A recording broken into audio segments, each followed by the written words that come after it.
দেখো গ্যাসের আয়তন বলতে কি বোঝায়, একটা কোনো গ্যাস জারের মধ্যে বা যে কোনো একটা পাত্রের মধ্যে যদি আমরা গ্যাসকে রেখে দিই, সেই গ্যাস কি করবে, ওই পাত্রের চারিদিকে স্থান দখল করবে। তো যে পাত্রে রাখা হবে সেই পাত্রেই কিন্তু গ্যাসগুলো চারিদিকে ছড়িয়ে থাকে। ঠিক আছে, এদের আয়তন নির্ণয় করা যায়, কেবলমাত্র এদের আয়তন পাবো, কোনো ক্ষেত্রফল পাবো না। ক্লিয়ার হলো? এবারে গ্যাসের যে আয়তন, সেই গ্যাসের আয়তনের মধ্যে যদি আমরা দেখি বা কোনো একটা কন্টেনারের মধ্যে গ্যাস আছে, সেই গ্যাসের যদি আমরা চাপ দেখি, যে গ্যাসের চাপটা কি, সেই সম্পর্কে ধারণা যদি পেতে চাই, তাহলে গ্যাসের চাপ বলতে আমরা কি বুঝবো, গ্যাসের চাপ সমান তখন কি হবে। দেখো গ্যাস যখন এই পাত্রের মধ্যে আছে, আমরা একটা গ্যাসের অণুকে নিয়ে কল্পনা করছি, তাহলে এই গ্যাসের মধ্যে থাকা অনেকগুলো গ্যাসের অণু আছে, তো একটা অণু ক্ষেত্রে বা বাকি সমস্ত যে অণুগুলো, সেই সমস্ত অণুগুলো কি হয়, পাত্রের পুরো দেওয়ালের মধ্যে বিভিন্ন স্থানে কি করবে, তারা আঘাত করবে, অর্থাৎ একটা প্রযুক্ত বল করবে। ঠিক আছে, সেই প্রযুক্ত বলের জন্যই কিন্তু চাপের সৃষ্টি হবে। ঠিক আছে, তাহলে একটা একক ক্ষেত্রফলের ওপর বা পাত্রের একক ক্ষেত্রফলের ওপর যদি কোনো গ্যাসের অণুগুলো যে পরিমাণ যে বল প্রয়োগ করবে, সেই বলটাকে আমরা কিন্তু গ্যাসের চাপ বলবো। তাহলে গ্যাসের চাপটা কি হবে, তো গ্যাস কর্তৃক প্রযুক্ত যে বল, সেই গ্যাস কর্তৃক প্রযুক্ত বল আর হচ্ছে পাত্রের যে একক ক্ষেত্রফল, অর্থাৎ দেওয়ালের যে একক ক্ষেত্রফল, সেই ক্ষেত্রফল দিয়ে যদি আমরা ভাগ করি প্রযুক্ত বলকে, তাহলে আমরা গ্যাসের চাপ পাই।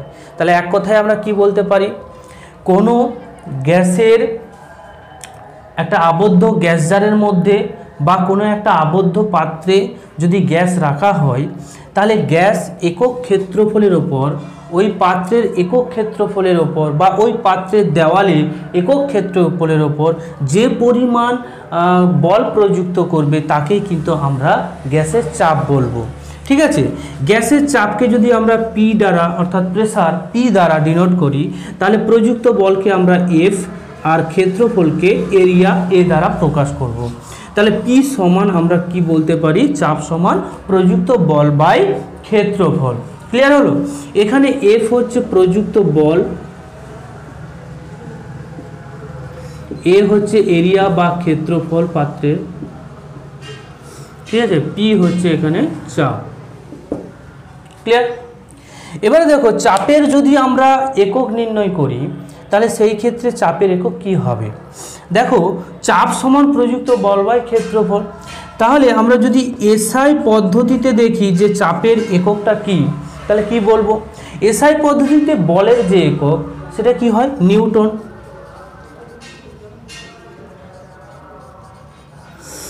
আর আমাদের ক্ষেত্রফলের একক কি হবে, মিটার স্কোয়ার।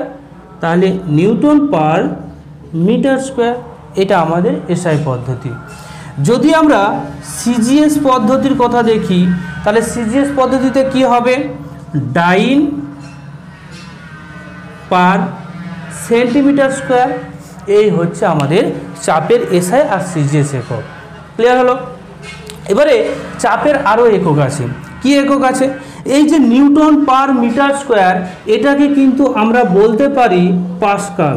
ঠিক আছে, এটাকে আমরা কি বলতে পারি, এক নিউটন পার মিটার স্কোয়ার সমান 1 পাস্কাল।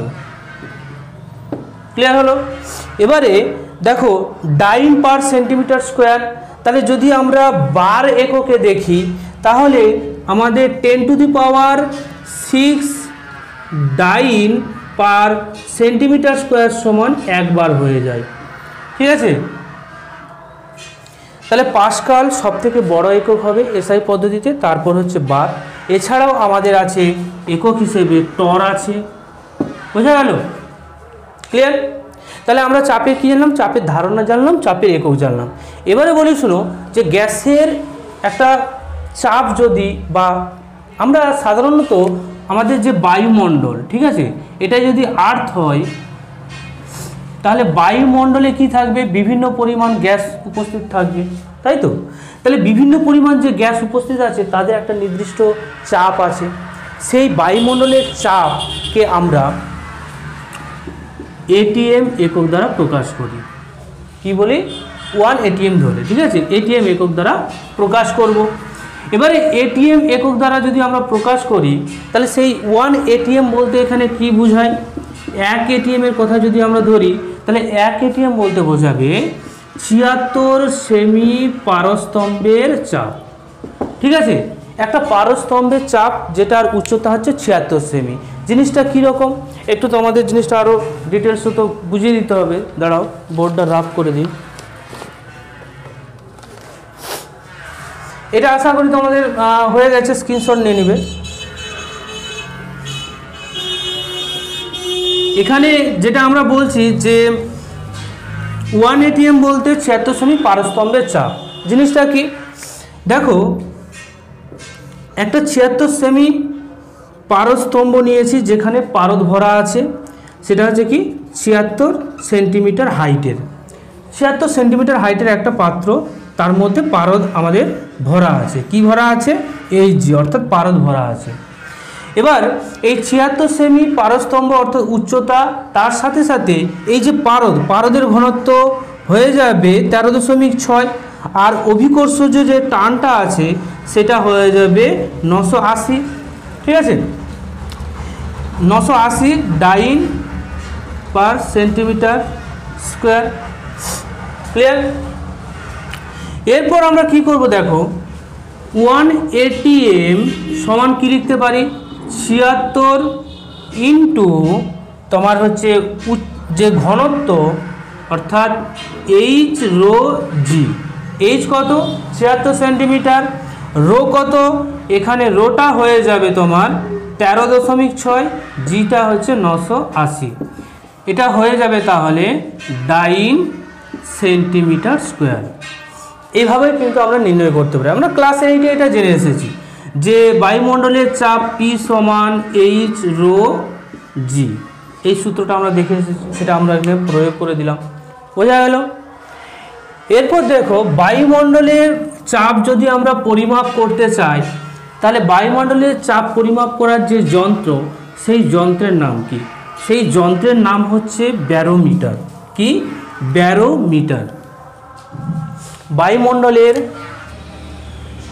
বায়ুমণ্ডলের চাপ পরিমাপ যন্ত্রের নাম আমরা কি জানলাম?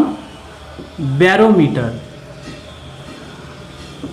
এবারে কোনো একটা পাত্রে যদি আবদ্ধ অবস্থায় থাকে তখন তার চাপ কি যন্ত্রের দ্বারা আমরা মাপব? তাহলে লিখে দিই, আবদ্ধ পাত্রে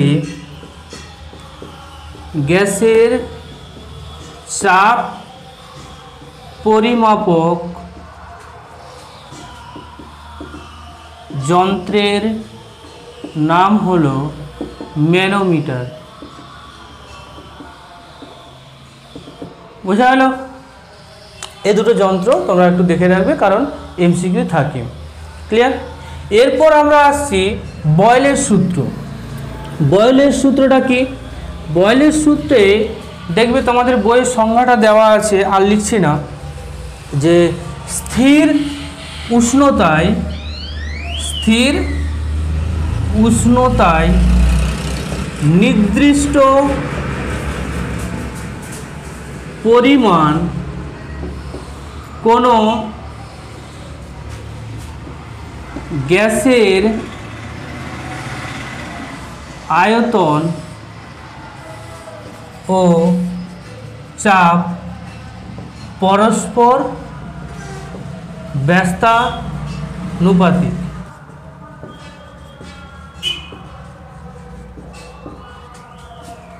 পরিবর্তন হয়। জিনিসটা কি বলতো, এখানে উষ্ণতা স্থির বলতে এখানে আমাদের টেম্পারেচারটাকে কি রেখেছে? কনস্ট্যান্ট রেখেছে, কনস্ট্যান্ট বা ধ্রুবক রেখেছে। ক্লিয়ার? আর নির্দিষ্ট পরিমাণ ভর বলতে অর্থাৎ যে পরিমাণ গ্যাস নিয়েছি সেই গ্যাসের পরিমাণটা কিন্তু নির্দিষ্ট অর্থাৎ ধ্রুবক। তাহলে আমরা কি দেখলাম যে স্থির উষ্ণতা আর হচ্ছে তার নির্দিষ্ট পরিমাণ ভরের, অর্থাৎ ভর আর উষ্ণতা যদি আমরা ধ্রুবক হিসেবে নিয়ে নিই তো সেই পরিমাণ এম পরিমাণ কোনো গ্যাসের আয়তন, আয়তনটা কি, আয়তনকে আমরা ভি দ্বারা লিখি আয়তন, আর চাপটাকে আমরা পি দ্বারা লিখি। ঠিক আছে, তাহলে স্থির উষ্ণতা আর হচ্ছে নির্দিষ্ট ভরের ক্ষেত্রে পিটা প্রপোর্শনাল হবে 1/v এর সঙ্গে। যখন এখানে লিখে দেবে যখন তোমার হচ্ছে টি আর এম স্থির বা ধ্রুবক। ঠিক আছে, এটা লিখতেই হবে তোমাদের কিন্তু। ঠিক আছে, তাহলে এখান থেকে দেখো পি সমান একটা কনস্ট্যান্ট নিয়ে নিচ্ছি কে, তারপর কি করব ডিভাইডেড বাই ভি। তাহলে পিভি সমান কে, কেটা কি ধ্রুবক, তাহলে টোটাল ধ্রুবক হয়ে যাচ্ছে। তাহলে পিভি সমান হচ্ছে ধ্রুবক।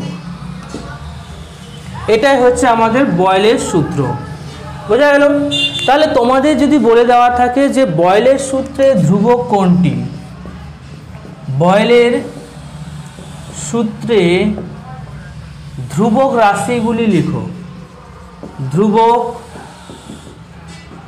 রাশিগুলি লিখো। ঠিক আছে, তাহলে কি কি দেবে বয়েলের সূত্রে ধ্রুবক রাশিগুলো হচ্ছে উষ্ণতা আর হচ্ছে পদার্থের যে ভর, যে গ্যাসীয় পদার্থটা আমরা নিয়েছি তার ভর, এই দুটো কিন্তু কি হবে স্থির হবে বা কনস্ট্যান্ট হবে। বোঝা গেল?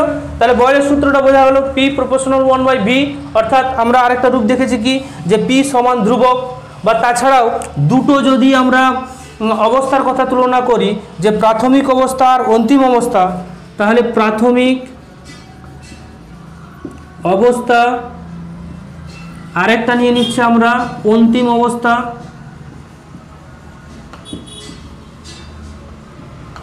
তো প্রাথমিক অবস্থায় ভলিউম V1 আর হচ্ছে চাপ P1। ঠিক আছে, অন্তিম অবস্থায় ভলিউম 2 হলো আর চাপ P2 হলো। তাহলে এই ক্ষেত্রে আমরা একটা সমীকরণ পেয়ে যাচ্ছি যে PV সমান কনস্ট্যান্ট বা ধ্রুবক, তাহলে P1 V1 সমান P2 V2, এই সূত্রটা পেয়ে যাচ্ছে।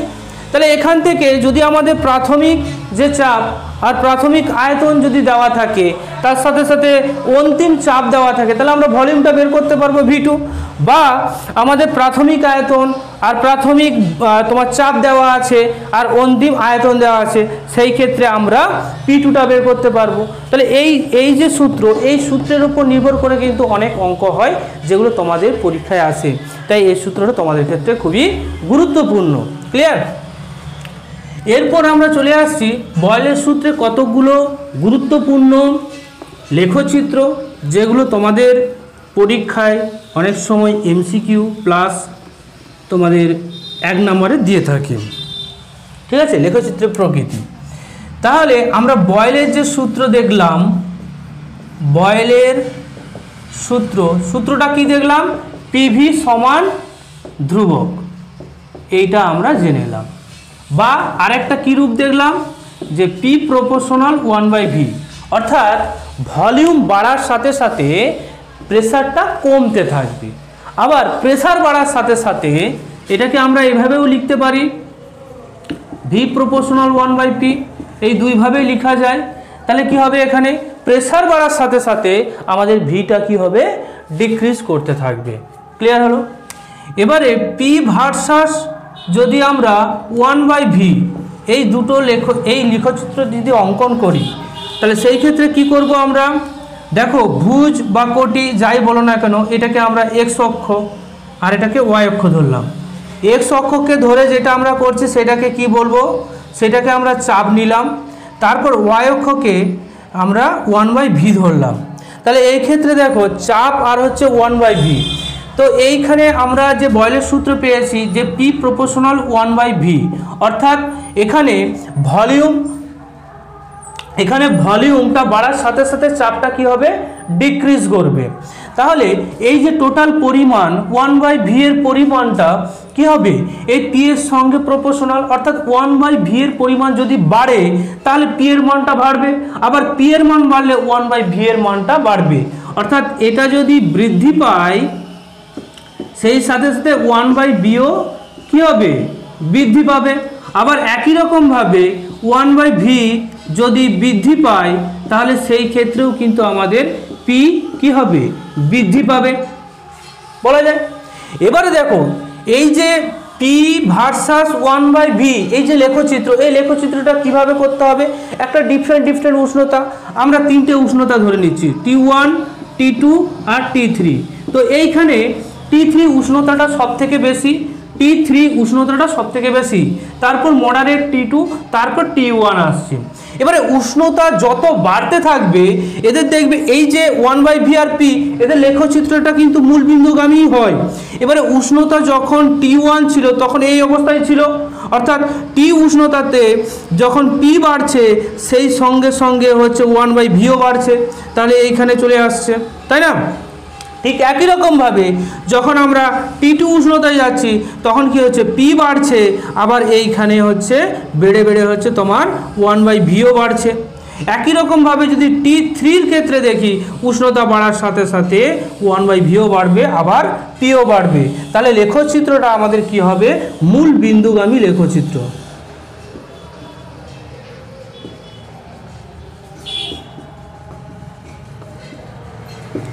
আশা করি জিনিসটা বোঝা গেল, স্ক্রিনশট নিয়ে নাও। ক্লিয়ার? এটা হচ্ছে পি ভার্সাস 1/v এর লেখচিত্র। এরপরে যে লেখচিত্রটা আমরা করব সেই লেখচিত্রটা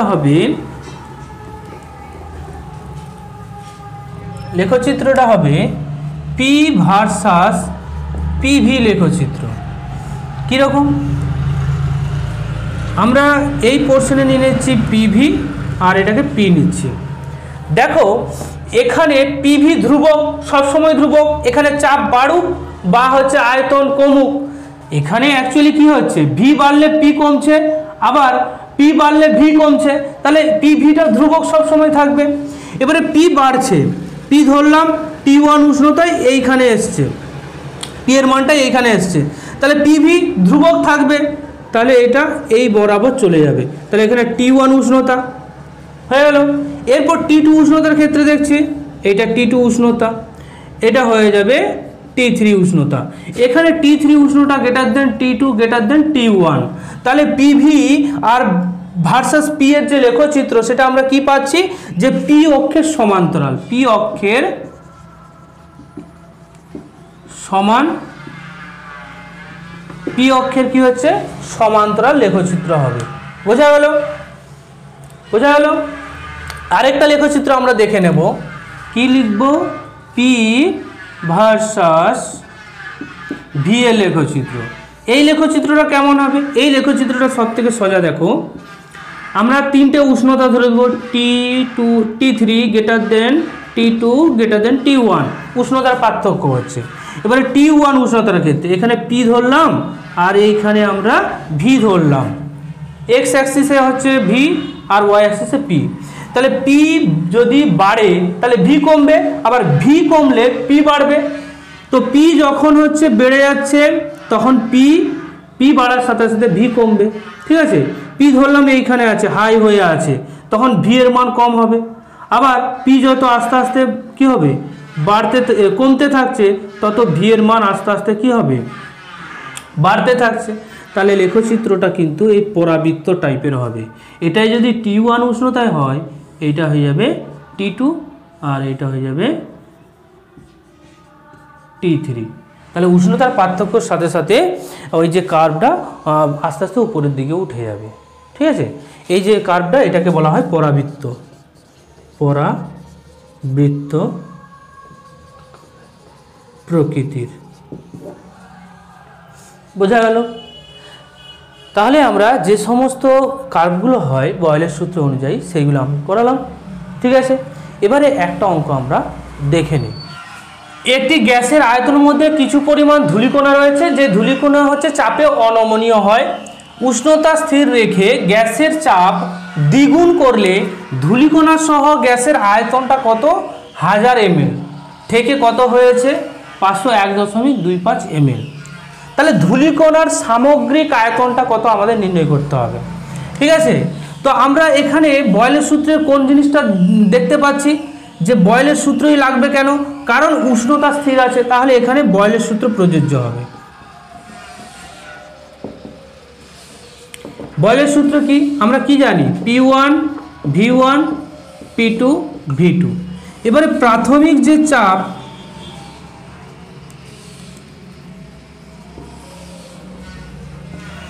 প্রাথমিক চাপ যেটা P1 সেটা আমরা কি ধরে নিচ্ছি, P ধরে নিচ্ছি, আর অন্তিম চাপ P2 যেটা কি বলেছে দ্বিগুণ হয়েছে, তাহলে 2P ধরে নিলাম।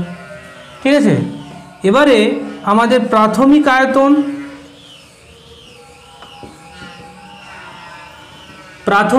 যেটা V1 সেটা আমাদের দেওয়া আছে 1000 ml। এখানে মাথায় রাখবে অন্তিম আয়তন কিন্তু দেওয়া নেই, এখানে অন্তিম আয়তনটা দেওয়া নেই, V2 দেওয়া নেই, বোঝা গেল। এটাকে তোমরা সঙ্গে সঙ্গে V2 ধরে নেবে না, এটা V2 নয়, কিন্তু এখানে ধূলিকণার সামগ্রিক আয়তন, অর্থাৎ এই যে আয়তনটা আছে এর মধ্যে কিন্তু ধূলিকণা মিশ্রিত আছে। আর আমরা V2 বলতে এখানে আমাদের যে টোটাল হচ্ছে যে গ্যাসের কথা বলেছি, সেই গ্যাসের V2টা বের করব, করে দিয়ে এই দুটোর মধ্যে যদি বিয়োগ করে দিই তাহলে আমাদের ধূলিকণা পড়ে থাকবে। অর্থাৎ একটা ধূলিকণা তার সাথে হচ্ছে গ্যাস, টোটালটা মিলেই কিন্তু হয়েছে আয়তন 501.25 ml। এবারে আমাদের গ্যাসের যে অন্তিম আয়তন, সেই অন্তিম আয়তনটা বের করতে হবে। তাহলে আমরা কি করতে পারি, P2 V2 P1 V1, এখান থেকে V2 সমান P1 V1 বাই P2। এবারে P1 এর মান কি, V1 এর 1000 ml, P2টা হবে 2P, তাহলে এখান থেকে আমরা পেয়ে যাচ্ছি কত 500 ml। তাহলে গ্যাসের যে অন্তিম আয়তন সেটা 500 ml পাচ্ছি। ঠিক আছে, এবারে আমরা ধূলিকণার